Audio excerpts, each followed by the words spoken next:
Hello and welcome.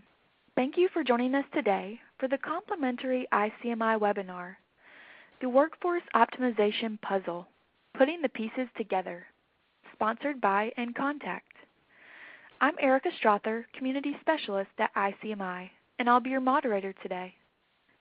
Before we begin, let's take care of a few housekeeping items. First, make sure you disable your pop-up blocker if it's on. You will notice there are several icons at the bottom of the console window. The first allows you to see the presentation slides, so make sure this one is maximized. Next is the Q&A icon. We will be hosting a live Q&A throughout this webinar, and you can participate by asking questions at any time throughout the presentation. All you have to do is type your question into that window and click Submit. We'll also be conducting a couple of polls, so please share your opinions with us today. Now, if you're experiencing any technical difficulties during this presentation, you can click the question mark icon on the console to access the event help guide. Clicking on the other icons on the console will give you access to speaker bios, more information about our sponsor inContact, as well as information about upcoming ICMI events. Now, I would like to mention that this webinar will be made available for on-demand viewing following our live event today.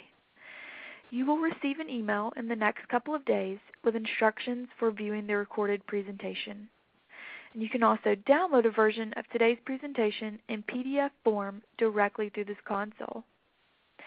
As you're watching the live event today, we encourage you to be social. You can access your Twitter, your Facebook, and LinkedIn accounts directly through this event console. So please keep the conversations going and share what you learn. And now, it is my pleasure to introduce today's speakers. We are honored to have two esteemed industry experts speaking today. And speaking on behalf of ICMI is Sarah Steely-Reed. Sarah is the Content Director here at ICMI. Speaking for inContact is Kristen Emenecker. Kristen is inContact's Vice President for Workforce Optimization Solutions Group. Feel free to tweet either Sarah or Kristen with any questions that you might have about today's presentation. And speaking of Twitter, I do want to remind you once again, please remember to be social during this presentation. Share what you learn and feel free to ask questions. We want this to be interactive for everyone. And with that, I will turn it over to you, Sarah. Thank you so much, Erica. And absolutely keep the conversations going. We love to talk with you all through Twitter, through Facebook, and also through LinkedIn. And so ask us any questions, but certainly if you have anything that you'd like to know while we're in today's presentation, ask us in real time as well. And so speaking of today, we're going to talk about WFO, which is workforce optimization. And it's a favorite topic of mine because it incorporates so many core foundations of the contact center. It's also an area that I think can be game-changing for your business, not only from an agent experience, but also from a customer experience and throughout honestly, the overall management of the center. And I'm thrilled today to be joined by Kristen Emenecker, who has devoted a great deal of time and expertise to advancing workforce for our entire industry. So it's a great opportunity to learn about what's upcoming in WFO and what some of those foundation pieces are as well. So today we'll touch on the puzzle pieces of WFO. We'll look at some ways of reducing the manual challenges and that exist in our centers, and then we'll review how technology can connect the core pieces together, and ultimately we'll learn how to leverage WFO in any contact center organization, regardless of how big your budget is or how large or small your center happens to be. And throughout the discussion today, we'll debut some new research that was recently conducted by inContact and ICMI. So without further ado, because we got a lot of ground to cover today, let's go ahead and get started. And so once upon a time, and you can probably relate to this, that contact centers could operate many of their functions independently. We could effectively have one team handling QA, we had another that dealt with training, and another agent scheduling. Supervisors independently did coaching, and managers ran reports. And telecom, well, they made all the changes to call routing and IVR messaging. The contact center rarely had to deal with that piece of it. And while that works for a time, it's honestly not very feasible for today's complicated contact center. In fact, the multi-channel center can't operate well with all the puzzle pieces disconnected. Agents feel the disconnect, customers feel it, and ultimately your company will feel it.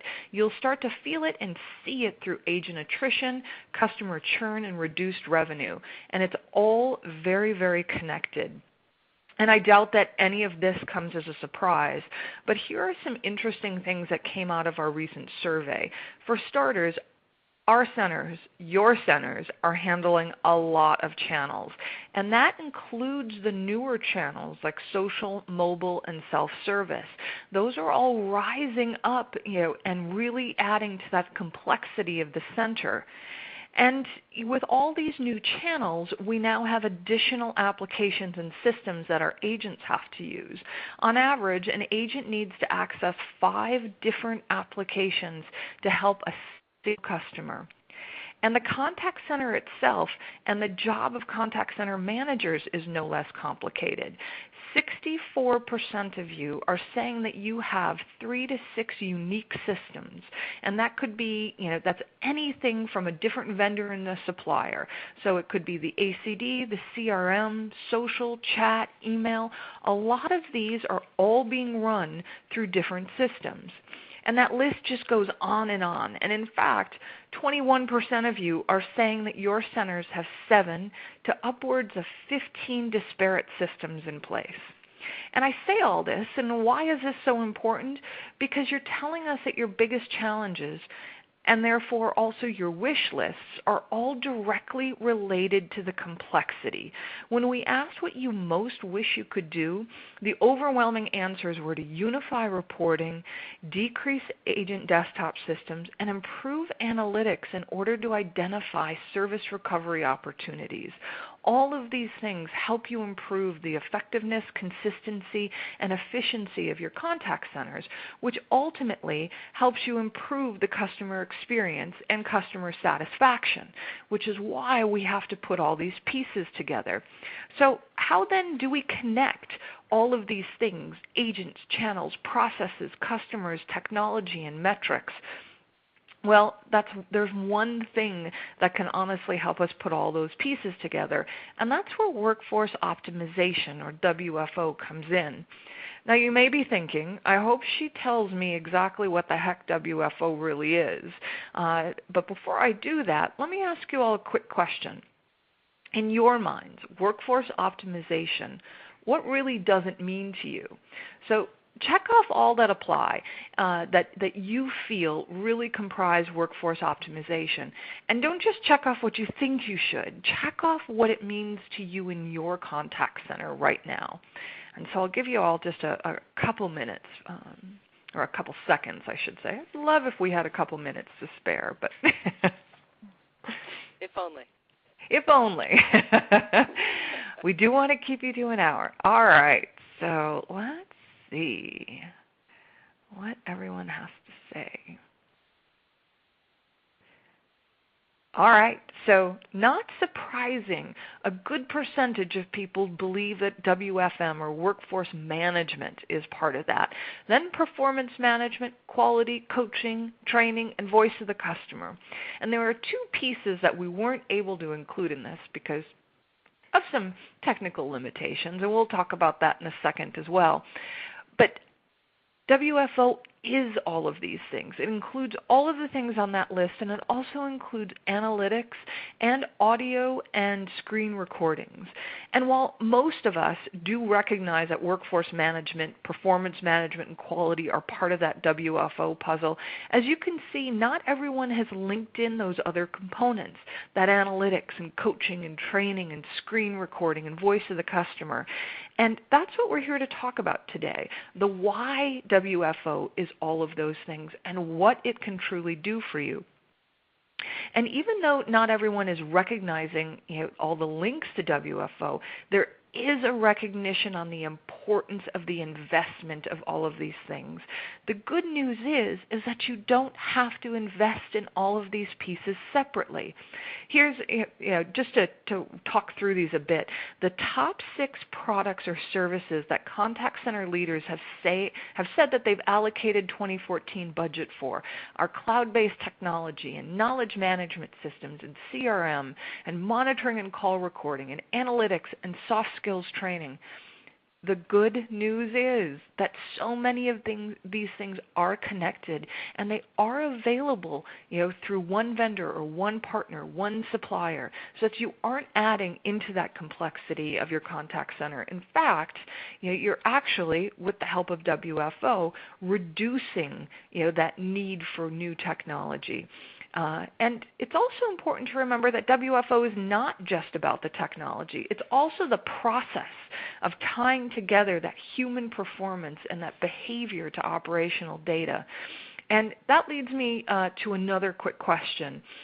In your contact center, do you have to manually tie together the people pieces? So we're talking the agent performance, customer behavior, those human aspects into the operational and technology data? So quick couple of seconds here. And it shouldn't say, do you formally offer non-English customer support options? That's so go ahead and bypass that. Do you manually tie together agent performance, customer behavior, and operational data? Awesome. All right. Let's see what everyone has to say. So some of you, about 37%, are saying that it's automated, but then you have to bring it all together manually. 42% are doing it, but it's all manually done, and only 11% actually have all of these pieces automatically linked. Does that surprise you at all, Kristen? Shockingly, it doesn't. This is what we see all over the place now, and I remember managing contact centers. I'm sure you do as well, Sarah. We spent so much time running from system to system and looking at this report and that report and trying to tie them together. It's a shame that we haven't made more progress, but I'm not surprised that we're still doing this manually. And sadly neither am I. And in our recent survey, we saw that 66% of the community is still manually tying together performance, behavior, and operational data. And over half of you are saying that it is such a time waster. It's too time consuming, which is going to actually lead us into a lot of our discussion today on how we can automate all of these pieces, because workforce coaching, training, quality, there are a lot of components to this, and the more that we have to do manually, the more opportunity there certainly is for error, but then also the less likely we are to do some of these things. And all of these are equally as important.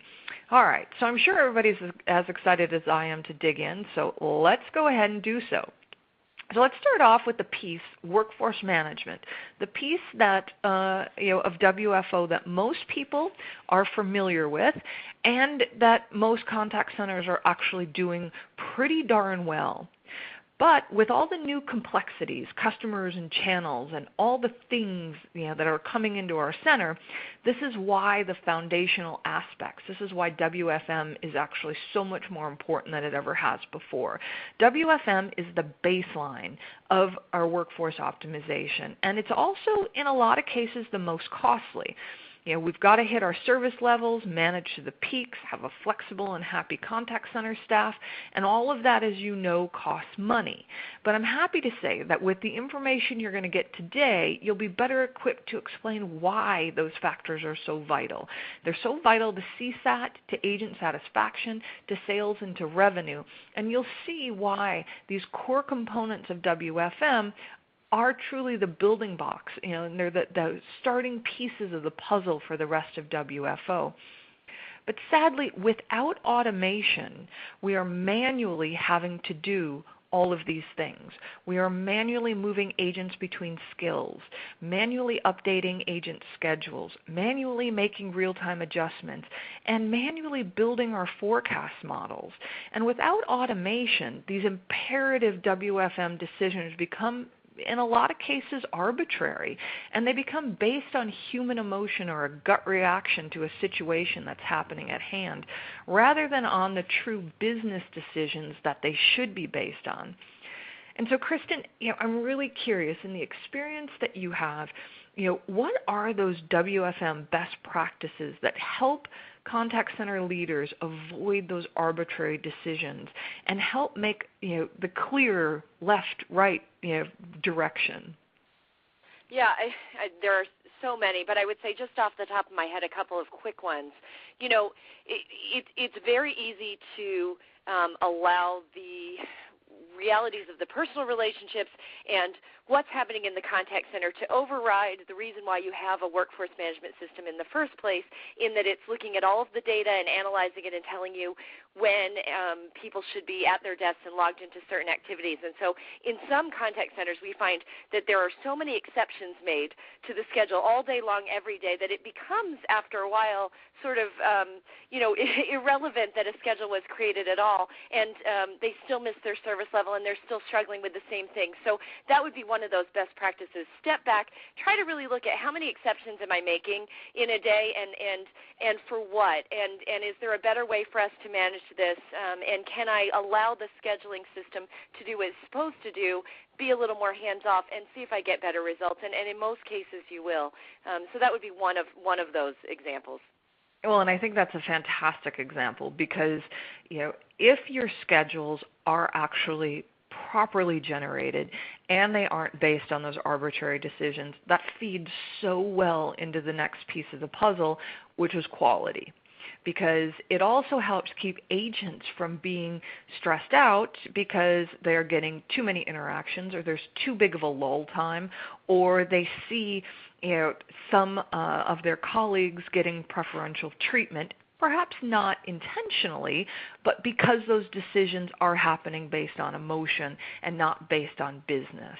And so The better our schedules, the better our forecasts, honestly, the better our quality will, so they do work so well together.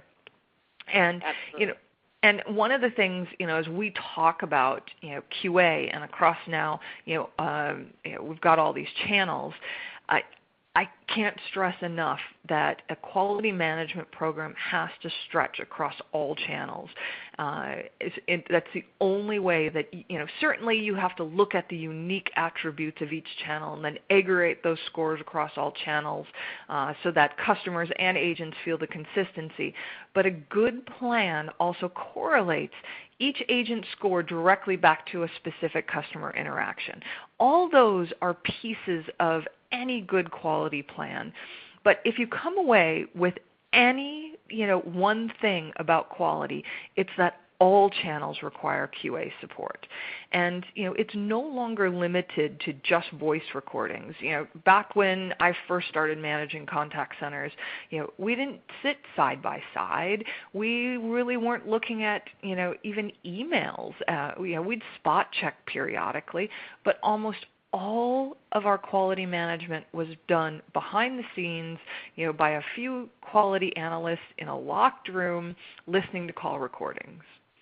And that's just not enough anymore. You can't just limit yourself to voice recordings or spot checking at emails. You have to also be monitoring, your live chat sessions. You have to be doing some of this in real time, and you absolutely need to be monitoring those new channels, particularly social. In the last survey we did, only 8% of contact centers are quality monitoring their social media interactions. And that's leaving, them open to just a myriad of issues that could potentially happen. So if your marketing team owns all social media, it's highly unlikely that you have a formal QA in place, like the contact center does. And it's not to say that what they're doing in marketing or in PR or anywhere else that those responses are happening is incorrect. It's just that there's a higher likelihood for error if the QA process isn't intact. And in a highly visible channel like social, that can be detrimental. So make sure that you are, quality monitoring consistently across all those channels. And if you do all these things and you make sure that the connections between quality of the agent and happiness of the customer are intertwined, you'll immediately see an improvement in overall customer-agent interactions. And something that doesn't get talked about very often, but it's something that I really want to stress, is that good quality interactions, and oftentimes these have to happen with this automation. The more automated the listening, scoring, and communicating of QA is, the better the relationship between the agent and the supervisor will be, because it again takes out that arbitrary decision making and it speeds up the process so that more QA scores happen and more coaching, which we'll talk about in a bit, will occur. But at this time, only 40% say, over 40% say that they wish more QA components were actually automated, which leads us to believe that most contact centers don't have that functionality yet. So, Kristen, how do we make this possible? How do we make all these pieces, the identification, the listening, the scoring, and the communication? How do we automate that? Is that part of most systems? So it is, and I would say, start with what you have, right? So there are a lot of tools available online. ICMI has a lot of great resources, certainly, that talk about formalizing your quality program. So if you're doing it sort of haphazardly today and doing some side-by-side listening, it allows you to run through some checklists, right? Understand what you should be doing, have an appropriate evaluation form, have an appropriate calibration program, make sure that you're circling back with coaching, understand, that you're getting an appropriate selection of contacts, to your point, that you're getting those contacts across every channel that you're servicing customers on. Certainly talk to your contact center infrastructure provider. So if you've got your ACD provider, talk to them. They may provide call recording and screen recording, or there are a lot of great vendors out there that do. If you've just got audio, you want to make sure that you're talking to them about screen recording. I know we're going to talk about that in a few minutes, but I'm a big fan of screen recording when it comes to coaching, as opposed to just sort of looking back at the email or the chat. It's very important to understand if something went wrong, exactly where it went wrong, or I'm not going to be an effective coach. Well, you positioned us absolutely perfectly, because there's two pieces of WFO that sit behind the scenes and that people sometimes take for granted. But without them, you really lose the insight that drives your WFM, and it also drives your quality and your performance management programs that you talked about. And one of those is audio and screen capture. And you're spot on. Again, when I first started managing contact centers, there was no such thing as screen capture. And when that came around, and I feel a little old school talking about it, but the ability to effectively capture and record agent audio and desktop is instrumental. Like, it absolutely changed the way that we manage contact centers. And it's right. sometimes, sorry, go ahead. No, I was just going to say, think, Sarah, to back when we would coach people, right, on just that audio, and you would have this, big dead air, and you wouldn't know what was going on. What the agents, were they on mute and talking to their neighbor, right? Were they struggling to find something in the system? Are we having a system issue? Right? It's impossible to coach if you can't see the whole picture. And wasn't that transformational when we could finally see it with the screen and the audio? It was huge for me, I remember. And it really also helps create, again, that partnership between the front lines and management, because you no longer have that he said, she said, situation. You're not sitting, in your monthly coaching session and, your manager is looking at you and going, well, you placed this customer on hold. There's dead air. That's it. And the agent's like, well, let me tell you what was going on. My screen froze, and I thought it was best that I put the customer on hold. Yeah. You don't know any of that stuff. No, you're just right. essentially taking it for granted, one or the other. But it's such a great opportunity to increase that partnership between managers and their agents. Yeah, and I really want to make that point again on the non-voice channels, because I don't know if you're running into this as well, Sarah, but I run into a lot of people who say, well, we don't need to record those screens because we can spot check our emails, right. or we have logs of our chat sessions. We've got chat transcripts. Right. We can see exactly what happened, and they're right. The problem is that when something went wrong, let's say wrong information was in there. I'm not talking about just a spelling error. I'm talking about they gave the wrong answer, right? I have no way of understanding exactly what caused that wrong issue, right? So certainly I can sit down and I can coach, and we frequently will get into that he said, she said with the employee. If I have the full screen, I can see the process, right? I can see that they went here and they accessed that information, but they actually accessed the wrong FAQ, and that's why they ended up with the wrong answer. I can understand exactly where the process broke down. I can be more effective at my coaching, and I can get better results in a faster time frame. Absolutely. And Erica, I'm going to jump ahead a little bit because I saw one of the questions that popped up in the Q&A section, and it was asking, one of the listeners was asking, how do I get our CFO, how do I get him on board with investing in some of these WFO tools? Well, screen capture is a perfect way to do that, because you can absolutely show your CFO and your entire C-level, what investments in technology need to happen, and also in training for that matter. But you can show through a very visual representation, where the issues are with your CRM, why agents are having to manually key in information and having errors pop up because you don't have a CTI tie-in into your CRM from your ACD. Like, there's so many facets of improvement that you can visually show through the usage of screen capture. And so if you can, I'm not going to answer for everybody, but to me, this is one of those core functions that you should invest in, because you will be able to utilize it to get an ROI for essentially everything else that you need at the agent desktop level. Yeah, I totally agree. And, so that kind of brings us, to some of the good and the bad. So 89% of our community says that they do have voice capture, but less than half of them are able to record agent desktop screens.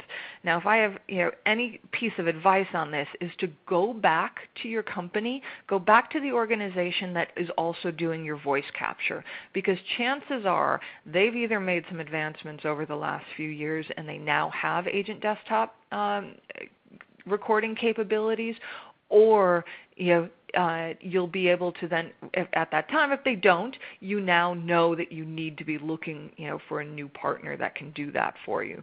And as we've talked about, this is almost more important than call recording at this point. And as the usage of non-voice channels increases, the importance of screen recording increases as well. Right now, only 26% are QAing chat, and only 8%, as we talked about, are QAing social. And this is an incredible way of being able to look at those interactions and in real time, and not just after the fact and through written communication. So the other piece, and we talked, I think anything else you want to say on this, Kristen? No, I don't think so. Let's move on. Awesome. Well, let's get to the other behind-the-scenes piece, which is analytics. And this can also really help you refine your WFO. analytics are already a standard component of many QA tools, and we highly encourage you to revisit the analytics that may be available to you. Analytics keep you from using those crystal balls and help you actually understand the root cause of customer behavior so you can really start anticipating the reasons that your customers contact you. Analytics can listen on your behalf. That's the biggest thing.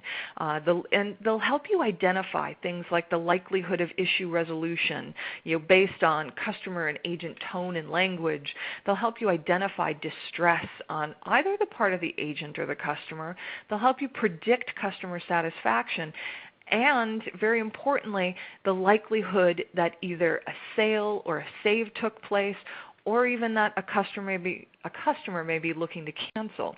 One of my very bright colleagues, Lauren Ziske from Dialogue Marketing, she stresses this in every one of her presentations, that smart interactions leverage analytics. And I just love how simple that is. Because analytics can sometimes feel overwhelming. There's so much data, there's so much information that's coming into the contact center. And so that just simple statement of smart interactions utilize analytics. And because all this information that's coming in, a lot of it is anticipatory data. And it's an ability for you to identify customers early in the process so that you can have the agent personalize the experience, which helps you gain greater engagement from the customers. This data also helps the contact center make better operational decisions. Back to that whole correlation of behaviors and human activities to operations. So it'll help you make those better operational decisions because you can direct customers to the best channel for their request, or to the best agent that could possibly handle their issue. And perhaps most importantly with analytics, predictive analytics help you reach out to customers before they reach you or leave you in a lot of cases. While only 29% currently have automated tools in place to flag potential problems or unhappy customers, 67% do then proactively reach out to dissatisfied customers, which is fantastic. Usually it's a manager or supervisor that does it, or in a lot of cases it's a tenured agent that will call the customer. And for those that don't, it's because they don't have the ability to glean that insight or dedicate the resources. That's, again, where WFO can really come in. So, Kristen, I tossed out a ton of benefits that analytics provide, but in your experience, what's the biggest benefit that contact centers gain from using analytics? I think it fluctuates with your business. So I think it varies depending on what your business goals are at that time. The beauty of analytics is that it allows you to extend your listening ear, to the point that you made, across all of your contacts, which is not something that we are staffed to do manually, no. Right? Most of us are lucky if we get to 1% of our contacts that we're actually listening to. So the ability to extend that means that you can identify those customers that are potentially going to leave you, and that you can identify sales opportunities, and you can identify root causes of unhappy customers, right? Reasons why people may be dissatisfied, potentially of broken processes, or there's a problem with another department. But it also means, Sarah, that you can identify things that you didn't know to look for, which is really kind of the powerful piece of us. So frequently I've found that people benefit the most from things that they didn't know were going wrong within their organization, or right. from identifying a product problem or a competitive threat ahead of it when it would have been identified, because they were able to kind of see that pattern bubble up in the spoken conversation. So it's a very powerful tool. It's the ability to listen to every call and understand what's happening, which is not something we can do with our human staff.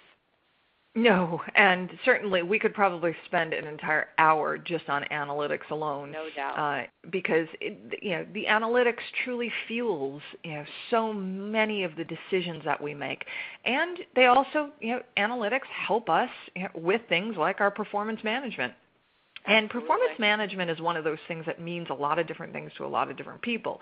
But we define it as the art of taking those analytics and the call recording and quality data and reporting it back to your workforce in a usable and actionable fashion, in a fashion that positively influences change. So it's taking all this information that you've now gleaned, from all your systems and your tools, and putting it into a way that means something to the agent so that you can make a behavior change. And with most of WFO components that we've already talked about, performance management is also both about the customer service side and on the contact center efficiency side. So you have to make sure that your primary set of metrics at all levels is containing both service quality and efficiency metrics, because invariably agents are going to give you what you measure. They know how to work the system, let's face it. And so the trick is to measure everything, but then only report and manage to the right stuff. And then you're probably asking, what is that right stuff? How do I know what that is? And we'll get to that in a minute. But, we've found that the best way of getting that right stuff, to the agent and, really representing their agent performance is on that balanced scorecard. Do you still agree with that, Kristen? The balanced scorecard's been around for a long time. It's been around for a long time, and it frequently in the past was super cumbersome and, 6 to 9 months with a consultant, right, or a team of consultants, and really, really heavy lifting. I think the great news is we've come a long way in making all different data sources more accessible, so that balanced scorecards can be brought together more easily, and we can get to those key metrics that matter. I absolutely think this is, we drown in data in the contact center, and even with the addition of things like speech analytics, in many cases it's adding just yet another data point to look at, right? So until we can bring it into a balanced scorecard where we can go down to just those actionable data points that matter, it becomes unmanageable. This is critical.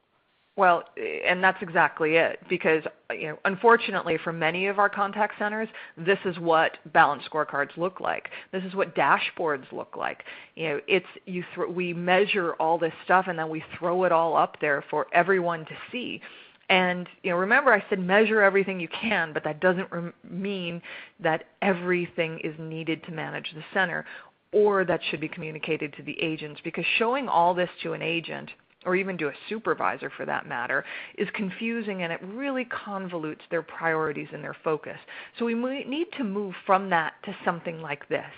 We need to move from complicating and confusing agents to streamlining what they're responsible for, which should ultimately be about customer satisfaction and the best customer experience.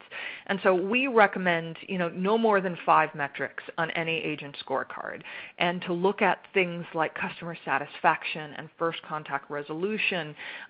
Net promoter score is starting to mean, something more to agents and companies than it did before, and even things like customer effort score. How hard was it to do business with you? Those are all really valuable things, to put on an agent scorecard. But unfortunately, here again is where we see the complexity of the contact center and how it interferes with the WFO puzzle pieces. Scorecards oftentimes get forgotten or underutilized. I can't count how many contact centers I have walked into where they're like, yeah, we've got scorecards, but nobody really looks at them anymore because we don't have the time to update them. And, as we saw, there's just so much data. And leaders are saying that they're most challenged with recognizing trends in agent improvements and deficiencies, and then they don't know how to address those deficiencies or get to the root causes of behavior, because they simply don't even have time to update the scorecards. And let's face it, an outdated scorecard doesn't lend itself well to any productive performance management. No, it does nothing. And this is exactly why automation is important, right? Because we don't have time as human beings to look at all of the data. It's a real challenge. And one final quick thought here. Please make sure that performance management is not a one-way street. Agents have to have an opportunity to voice their own feedback about the performance management process, as well as quality, as well as workforce management. They need that opportunity, which leads itself really well into our next section of WFO, which is the coaching and feedback. And coaching, is all about people. It's about the agent, and in a lot of ways, it's also about the relationship they have with the person coaching them. Here, too, that emotional and gut reactionary feelings, you have to remove them from the equation so that the conversation can actually be more productive. And so if the analysis itself is automated, those trends and deficiencies we discussed in the last section actually seem less personal to the agent, and therefore oftentimes can be overcome easier without harming the relationship that they have with their boss or with their QA comrade, because we want everyone to be partners in this. And oftentimes if it becomes too personal, that partnership really starts to disintegrate. And I don't think anybody disagrees that coaching is necessary, but it's not happening very consistently in a lot of contact centers. And 44% openly admit that they wish they had more time for agent coaching. So is this just about the lack of automation, or is there something else that's going on that keeps coaching from happening on a regular basis?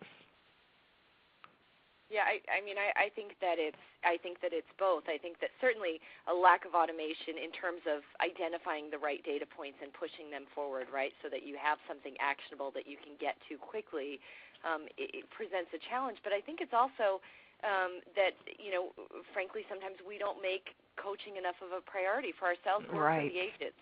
Coaching needs to be, it should be on their schedule. You should have regular time that you're planning for coaching. Your scheduling system should be able to optimize for it, right, so that we're not impacting your service level. But for sure, we want to make sure that coaching is a priority. It's part of the culture, and it's part of what we make time for every week. And that's tough because there are lots of other competing priorities. But this is so important, and it's important in not just your customer's experience, but also in your agent satisfaction and feeling like they're not struggling, they're getting the communication they need, and eventually in your turnover and their level of engagement. Well, fortunately, there's some good news around coaching and feedback. Over half of our community that we surveyed coach agents at least once a month. Well, we believe it should be more frequent and there should be more real-time. It was good to hear that coaching is at least happening once a month. And many contact centers are saying that they have really big plans, around this. They want more opportunity for that immediate feedback. And then they're also looking for those, more coachable monitoring sessions.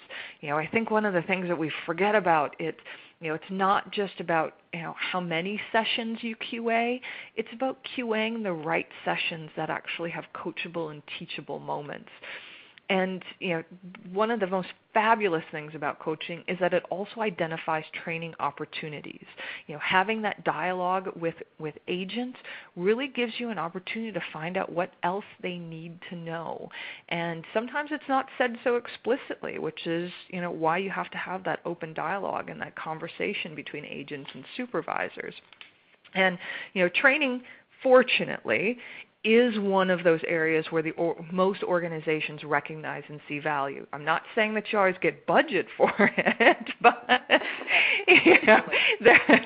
it's more often that an organization recognizes the value around training. But many may not understand how training and e-learning is a component of WFO. Oftentimes that's seen as like a very separate, section of the contact center. So in your mind, Kristen, how is training and WFO connected? Well, WFO is about understanding how to manage my center in such a way that I have the right people available at the right times who are skilled correctly, and so therefore they're coached, and I understand the quality of what they're doing, and I understand what their KPIs look like, and I make sure that they're kind of firing on all cylinders. If I do all of those things and I forget to actually train them, I forget to actually close that loop, right, and follow up and address those issues, then all of the rest of that has been for naught. So it's a critical piece of the puzzle if I want that closed loop. Well, and that's exactly it, because training is one of those foundational pieces, of WFO, and it's so important, to put all these pieces together, which is why we're having this conversation. Because if you take all the data from performance management and coaching and QA in particular, you can create agent programs that provide higher performance, personal development, career paths, and even cross-departmental promotions. We see that the contact centers that can actually put all these functions together very effectively have the lowest attrition, and they also have the highest engagement, amongst their agents.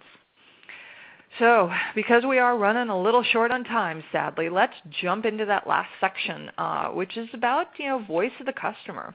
And, as we've been talking with all these new customers and channels, our contact centers get feedback now from more places than ever before. And it's great to hear that, 56% of our audience have formal voice of the customers in place, to capture it all. And no one is surprised to hear that customer voices are getting louder and louder. Their reach is expanding, their exposure is widening, and with it, customers demand better issue resolution and smarter agents, which goes back to that whole training and performance management thing. But Right. And customers, if they're not getting it, they're going to talk about it. And as we see, peer opinion now matters more than it ever did before. With all the feedback sites that are out there, all the review sites, you can find reviews on every single industry and company, it seems like these days. And so that's why it's so important now to measure customer satisfaction, to try to get ahead of the things that your customers are saying before they put it out there for everyone else to see. And it's awesome that about 70% of our community is actually pulling customer satisfaction information, and most are still doing it through surveys. But centers are progressively getting more concerned that they aren't getting adequate response rates. And so more and more people don't feel that surveys are as effective as they once were for pinpointing trends for improvement. And I personally think that consumers are getting, they're hitting survey overload. How, in your opinion, can WFO tools really help with that? How else can we be getting, this great feedback from customers? Yeah, so I think voice of the customer is so important, but it needs to be a multi-pronged approach. So with surveys, we can ask them direct questions, so we can get what I would consider direct solicited voice of the customer. But with tools like speech analytics that we've talked about before, or text analytics, I can get that unsolicited, indirect voice of the customer, right? I can mine that because my customers contact me all day long and tell me what they like about my products, what they don't like, what they like about my brand, what they don't, right? Why they're leaving me, why they're coming to me from a competitor. There's so much valuable information I can get there, and I can use that to make smarter surveys, right? To ask better questions when I'm asking them information directly. So it's a combined effort, and even through my quality monitoring, having my QA staff understand the basic concepts of voice of the customer and really start to track some of what they're hearing and communicate it out can be a great first step. Well, I wholeheartedly agree, and we've had a couple questions around speech analytics and text analytics, and certainly the more advanced tools these days can detect tone and can detect some of the words and the inflections in customer and agent voices, so that you can preemptively get ahead of some of these things. I remember when I was working overseas, we actually used speech analytics to detect accents, so that we knew when agents would perhaps need to go through some neutralization courses. So it was a phenomenal way of being able to detect what could potentially upset a customer further down the line. But, I think we both agree that VOC goes beyond, the survey and beyond CSAT actually in general. So what else do you think we should collect? What are those metrics now that really define what voice of the customer is? Yeah, well, of course there are certain things. There's so many, things that we track in this industry, and I think sometimes we see things come in and out of vogue, right? So NPS is a big one, of course. Net Promoter still provides some great results, and there's so much good information about that. You mentioned customer effort earlier. That would be another one that I would point to. First contact resolution, right?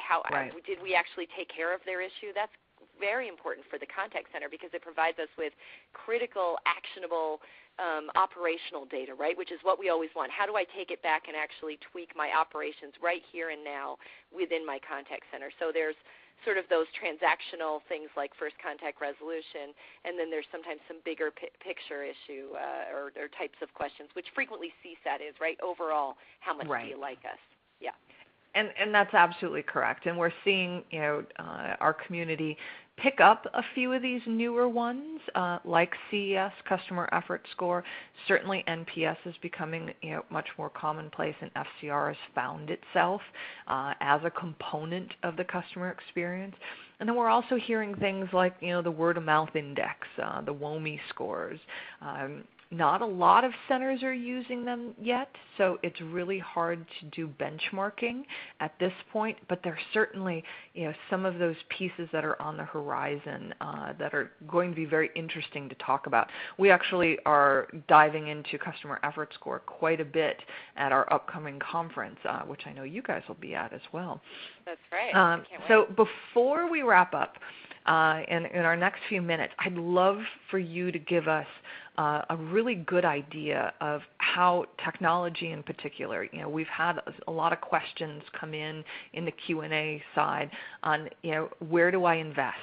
What do I look at? What kind of partner do I talk to that can help me really utilize technology to tie all these pieces of WFO together? Yeah, absolutely. Well, it's interesting. 10 years ago when I was in the, quality monitoring contact center space, we started to talk about workforce optimization. We started to talk about taking all of these individual pieces together and connecting the dots within those tools, right, that workforce and the surveys and all the things that we've just talked about.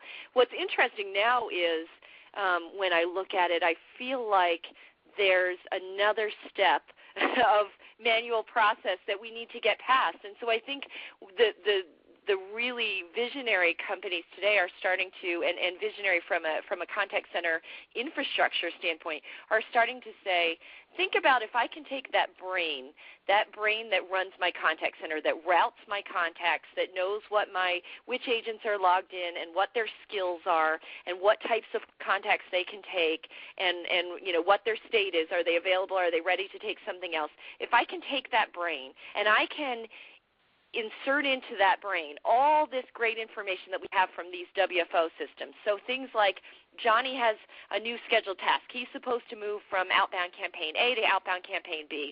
Or Gina just has been having fantastic survey results on this one new product type of call. And so I want to give her more of that. I want to actually increase her priority in that skill. Or, I've got great QM scores from Ben over here, and so Ben needs to get something higher. Or, speech analytics has identified a service failure, or wrong information was given out, or a compliance error. And therefore I need that contact to immediately go out from a specialized team who has that call recording and all the information, who can listen to it, and then have that call automatically generated out to that consumer so that we can address that issue right away. All of this information will make that brain smarter and will make my contact center smarter. So when we talk about manual processes, sometimes it's not just looking at reports. It's, I've got automated scheduling and I've got automated QA, but gosh, I got to remember to look at it and take action and go over here and say, Sheila's really struggling with our new campaign, and I need to deprioritize her on that skill until we get her some refresher training. If I can automate all of those pieces, that's when we really get revolutionary and we really talk about changing the page, I believe, in the contact center industry. And the great news is that the technology exists today. there's so much that is available through sort of that Web 2.0 and all of the great tools that we have in the cloud that allow everything to talk to everything else that, I think the contact center is finally coming into the age of automation, just like our smartphones, right, adjust when the battery gets low. They automatically adjust their power usage, or our Facebook account automatically prioritizes the people I talk to most. The contact center is finally starting to step into that age of automation, and I think it's a really exciting time to be in the space. Oh, I love that analogy, because that's certainly something that I think we all can relate to, whether you're in the contact center or not. Yeah. We all have that mobile device. Well, before we jump into QA, because we'll have a few minutes to answer some questions, just give us a little idea about the benchmarking that you all have available, and just give us a little bit more information about inContact. Sure, yeah. So I would love to. So inContact is a cloud-based contact center provider, so we're all about the cloud. We love this new technology, and we really, really love WFO, which is why I'm so excited to be here and talking about it today. We offer Verint's Workforce Optimization Suite completely in the cloud on a subscription basis, which, to me, the most exciting part of that, Sarah, is that all of these different tools are now accessible to anyone, because you can try out a certain, adding on a certain tool for a month, right? You can try out different pieces. You can expand slowly, and you're just subscribing. You don't have to have all of that hardware and everything on your facility. So it makes it much more accessible to contact centers of all different sizes to be able to utilize these tools, which again, I think is really exciting. And then you guys I was going to say, you have this really cool thing about benchmarking. Thank you. Yes, we also have a benchmark that's actually available for free. So what we did was we took a bunch of smart analysts and minds within the contact center industry and had them do a great survey for us and bring us back that benchmark data. And we built this little tool into our website that is free to use, that anybody can go on, and you just plug in a few pieces of information about your contact center, and it will spit back results to kind of show you where you rank versus everybody else. So if you're interested, definitely go take a look. There's some good information on there, and it'll help you to know where to focus, maybe get that budget approved, and or have some bragging rights to your boss. I love it.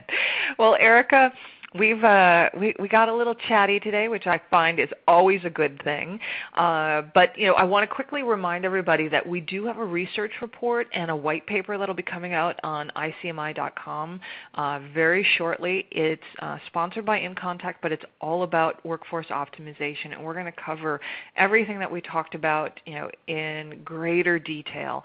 And so it's something I'm really excited about, and I think they'll both be solid resources to, again, use when you need to go back to your CFO or to your C-level staff and say, here's what I need, here's what I want to be investing in, or here's actually what I want to allocate some budget for the upcoming year, because these are the pieces that not only set the proper framework for your contact center, but then also build, they're the building blocks for the future contact center and all the things that we're looking to do. So, Erica, I'm going to pass it back over to you, because I do know we've got some questions, and we'd love the chance to be able to answer them. Yeah, absolutely. So thank you both, Sarah and Kristen. This was so interesting, and I think this research is just really fascinating. So I know that I am really looking forward to seeing the final research report come out soon. So everyone keep an eye out for that.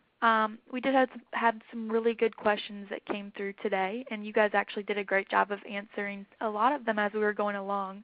But we'll see if we have a moment to answer another one or two. And I do want to let you know that if we don't get to your question today, we'll be sure to answer it offline, so don't worry about that. But Kristen, we did have a question from one attendee, and this is in regards to the screen recording. And, what about screen recording and PCI compliance? My favorite subject. Yeah, so screen recording is a great question, by the way. So those of you who aren't familiar with PCI, it's a standards for that need to be complied with if you're taking credit card or payment card information over the phone. You certainly don't want to record that information, or if you do, you need to be very careful about the way that it's stored. So the rule of thumb, real quickly, and then if you want a more detailed answer from me, send me an email or a tweet, and we can get into it further. But the really quick rule for both audio and screen recording is that if you are taking just the PAN, which is the 16-digit account number, then encryption should be okay. You want to have those files fully encrypted the entire time that you have them. And then if you're taking that CVV code, that little 3 or 4-digit code that's a really sensitive security code, you want to have the system automatically pause and avoid capture of that information. So, for example, when the agent goes into that field, it could automatically pause both the audio and the screen and then resume when they move off of that. You don't want to capture that at all, even encrypted. So that's the really short version. And your vendor should be able to provide you with tools to do that. If we want a longer version, I'm happy to talk about that more. Excellent. Offline. Well, great answer, Kristen, and thank you for addressing that concern. Unfortunately, it looks like we have come to the end of our time today, and I wish we had another hour to keep this conversation going. But as I did say earlier, don't worry if we didn't get a chance to answer your question today. We will make sure that all questions are answered offline. And again, feel free to reach out via social media or email to either Sarah or Kristen if you think of any other questions after our presentation today. Also, I want to remind you that we will be making this presentation available for on-demand viewing, so expect to see an email in the next day or so, and you can also download a PDF version of these slides shortly after we end the presentation. Before we go, I do want to mention that this presentation is copyright 2014 by ICMI. The presentation materials are owned by or copyrighted by ICMI, which is solely responsible for its content, and inContact is responsible for their content and opinions. On behalf of ICMI and our sponsor inContact, we thank you for attending today. Have a wonderful afternoon. Great. Thanks, everybody.